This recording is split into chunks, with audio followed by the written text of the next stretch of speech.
What's going on, child? It's your most favorite diabetic YouTuber in the whole entire world, back with another video. Another day dudes are actual for y'all, but of course this one's a little bit different. This one's only a little bit different because today we're checking out the dark reality of child rappers. Now, I'm gonna be honest with y'all, I have an idea of what it's gonna bring up and just, kind of just like industry type vibes and just other weird-ish, but in general, I'm just really interested. So with all this, shout out to Fawny for the video we react to. Of course, go check our channel, go subscribe, go like the video, go do it a goodness, of course. But before we get any further, say, it is all love, no hate. Now, of course, I'm gonna make my jokes be brutally honest, and I ain't gonna lie to y'all, I am a little bit of arsehole, but if it was hate, beef, or anything crazy like that, I straight up admit it. But one more time, all love, no hate. Alright, y'all, no more hesitations, let's get into the video now. Over the streets, but now it has crossed the line. It is recruiting children. The rise of kid drill rappers is one of the most shocking trends in music today. These young artists are rapping about grown-up stuff even before they reach high school. Sure, they are getting fame, a few bands here and there, and blowing up on social media, but at what cost? From a 16-year-old sitting behind bars to a teenager who bagged 20 years for a double homicide. Damn. Who tried to murder a Cleveland police officer will spend at least 20 years behind bars. Today, we will uncover the dark truth about kid drill rappers. Most people view rap as a form of expression, not just music. When 2010 came around the corner, we got a subgenre of rap called drill rap from Chicago. It is hardcore, with artists rapping about life on the streets, gang wars, and stuff like catching hats. These are things you'd expect from adults who have lived a hard life on the street. But years down the line, this isn't the case, and a dangerous reality is unfolding. People act like gangster rap wasn't around though.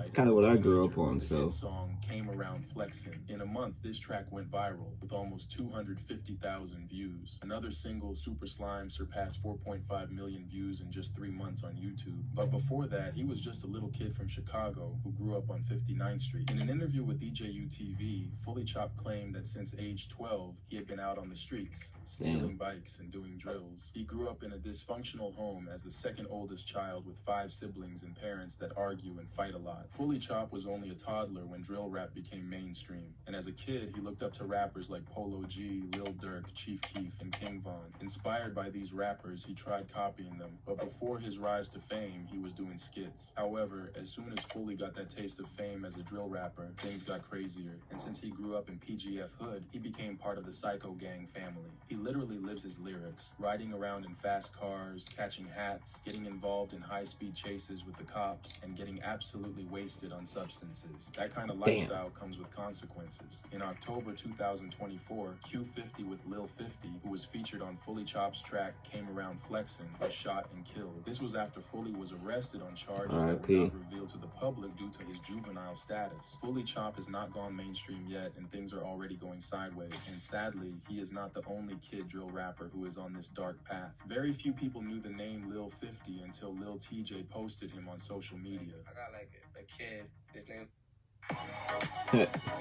I'm like, alright, what the hell don't happen here? We don't get paid for these ads though. Get your money. He's on YouTube? Yeah, he on YouTube. What's he doing on there? He playing with like badass toys and shit. Lil 50 badass toys and Ohio. shit. Like Fully Chop, he's experienced a hard life on the streets. His father wasn't present for most of his childhood because he had another family he was tending to. Who introduced you to the streets? Ain't nobody introduced me to the streets. It just happened. It was just there. Yeah. Were both your parents around? Nah, my dad got a whole nother lifestyle going on. He got a whole nother family. You feel me? That's what I'm saying. However, his mother has been with him throughout his life, probably trying to raise him right and keep him out of trouble. Lil 50 burst into the limelight with the tracks Freddie and Jason and Out the Sunroof. When Lil TJ helped his walk to fame by sharing his songs on social media, Lil 50 released his debut single, Started Off Freestyle. Compared to Fully Chop, Lil 50's rap career is well established. He has over 400,000 followers on Instagram, and he is flexing cash, ice, and tattoos that are pretty hardcore for his age. While he's not flexing burners on the gram and boasting about catching hats on social media like Fully Chop does, he got caught up with the wrong crowd just after it seemed like he had finally made it out of the hood. In March 2024, news broke that Lil 50 was arrested and locked up for unknown charges. Although there are no official reports about his arrest, the speculation is that he may have been subjected to a house arrest. Some sources revealed that the charges against Lil 50 included the attempted murder of a Cleveland police officer. Damn. And 4 suspects now wanted by police. This breaking news tonight coming from Cleveland's central neighborhood. And within the last hour or so, we got this picture of two of those suspects that police are looking for tonight. While Lil 50 was arrested and charged in connection to the crime, at the time of his arrest, he was just 15. There are so many questions to be asked. Who is responsible for these kids? It's like label bosses and managers only see dollar signs, pushing these youngins into the Sadly, they spotlight. probably They know do. controversy sells, and the younger they are, the more attention they would get. Lil RT falls right into this category, finding fame at a very young age. Born and raised in the Bankhead west side of Atlanta, he kicked off his drill rap career at age 9 in 2023 with the song 60 Miles. That track quickly went viral on YouTube, gaining over 4 million views in a few months. The management behind Lil RT capitalized on the initial success of 60 Miles, where he appeared on a live stream with Twitch streamer Kai Sanat. During the live stream, he performed a freestyle rap and used a word even I can't say. Kai tried to salvage the situation by asking Lil RT if he meant to use the word rate instead, which Lil RT agreed to. What? What? What did you say?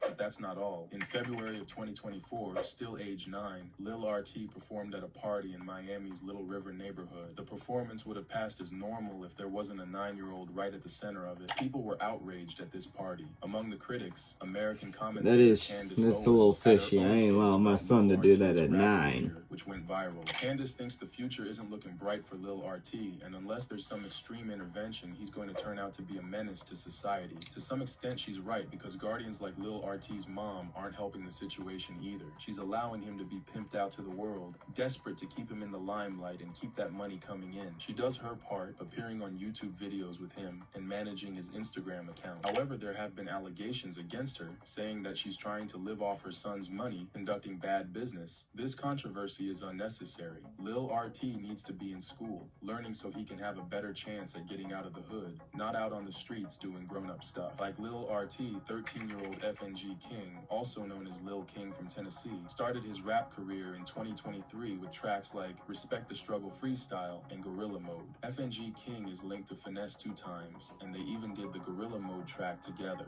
King broke the internet when news broke that he I don't mind them making music, but Finesse went on Instagram Live to state that King was no longer in his care, and that if anyone saw him with guns, shooting dice, or at clubs, he has no part in it because King is now on his own. He claimed that King ran away because he wouldn't give him any money. King replied to Finesse's claims, saying that he left because Finesse was trying to change him. According to King, the truth was quite different from Finesse's version. He said that contrary to Finesse's claims, he wasn't getting any money or designer clothes unless he appeared in Finesse's shows, and he also claimed that Finesse always had burners, substances, and tobacco around him. He went on to reveal that he was even a passenger during a high-speed chase with the police, and Finesse didn't care about him. King revealed that Finesse tried to claim a stake in his career by saying he bought him a $40,000 watch, a $100,000 chain, and gave his grandma $10,000. He tried to say he gave my grandma $10,000 and bought me a $40,000 watch and a $100,000 chain. King recently promoted Moneybagg Yo's tour, and King said Finesse didn't like that because he had beef with Moneybagg Yo. While that's a lot to unwrap, this is not the first time this duo will be he's a wrapped whole up in kid though. controversy. He ain't got In nothing to August do with that shit. 2023, Finesse was called out for allowing King to perform explicit lyrics during the Broccoli City Festival. The industry's role in the lives of kid drill rappers is quite clear. Yes, these kids are talented, but that talent could be showcased in the right manner. Label bosses, mentors, and others in the game are using these kids as a way to get their own 15 minutes of fame or revive their own dying career. In the case of Lil RT, there are creators who are trying to use his brand to give their own career a boost. One of those creators is King Sid, who lost credibility and had his viewership declined after his ex-friends exposed him. Sid made at least 3 videos with Lil RT and his mom, and has used the young rap star to revive his channel. One of those videos raked in almost 1 million views. This is a disturbing trend that needs to stop. However, the big question is, what's in store for these youngins if they don't get reoriented and get the help they desperately need? Drill rap has always been plagued with violence. Take Fully Chop, who isn't hiding his affiliation with a well-known gang. And there are rumors floating around saying he backdoored another youngin, Lil Queso. Truth is, this generation generation of kid drill rappers are in trouble, and the only prayer is that they don't end up like Lil Perk. He was on his way out of the hood, signed to Lil Durk's OTF, with a number of hit singles to his name. His track Walk 'Em Down, which led to him going viral online, had amassed over 1 million streams on Spotify, and he had even released an album titled Before the Fame in 2022. However, it all came crashing down when his involvement in a double murder was made known to the public. That would not be Lil Perk's first run-in with the law. Prior to this tragic incident, he had been accused of shooting a man in the leg. On December 15th, 2023, Lil Perk,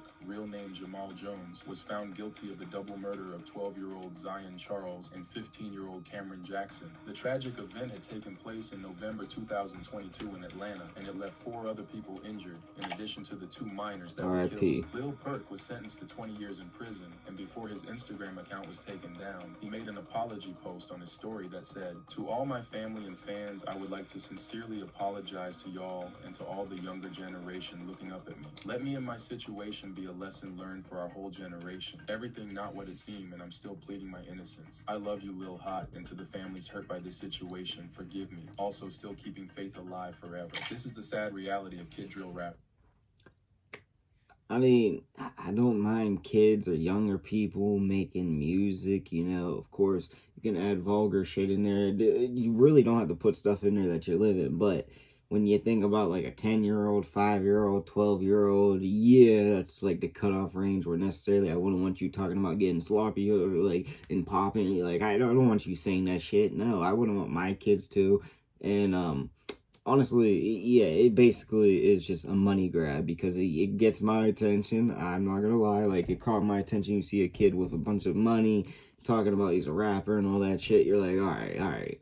It's probably not gonna be the best, but I will give it a chance to see what is actually going on here. So when you do look at it, yeah, you really have to look at the people that are controlling it. And I'm not necessarily saying the parents, the family. Yes, a little bit, of course, there is a factor, but yeah, I'm more looking at the managers, the people that are putting them into money moves and all that stuff that's really getting them the attention to really act out. Because if you are trying to actually, like, you know, make him have a career out of this and the future out of it to be profitable for him for the long term to the point where he can actually help the family and etc., all right, bet. Then you really got to get him to focus and say, yeah, this is just a show. Not really got to say it's a show, but like, you ain't really about that shit, all right? You literally are you're making money legally out the asshole, out the wazoo, my bad, asshole, God, pause on that, holy shit. You're making money out the wazoo, and, you know, it's like, you don't need to actually focus on that. Just write it down, feel that way, all right? Like, I don't know, necessarily you could say it like that. You'd probably have to word it a different way, but yeah, really, I just feel like the kids are getting let down on the wrong path. And not saying specifically these ones, but just in general in life. I feel like a lot of kids are getting pushed down the wrong path in life. Now, I'm not saying that's on anybody's fault, but it's happening. I'm not going to point fingers on that, but it's happening. But this situation is sad, and I really do hope somebody can get like low key like an NIL deal or NIL type shit going on to make sure the kids that are actually making music and stuff actually, you know, are secure for the future. Maybe they could get something like that going down. I don't really know, but yeah, that's really gotta say. But I do want to know what y'all think in the comment section down below. Also in the comments, comment your boy make all kinds of videos, so comment you want to see. And yeah, that's all I got for the video.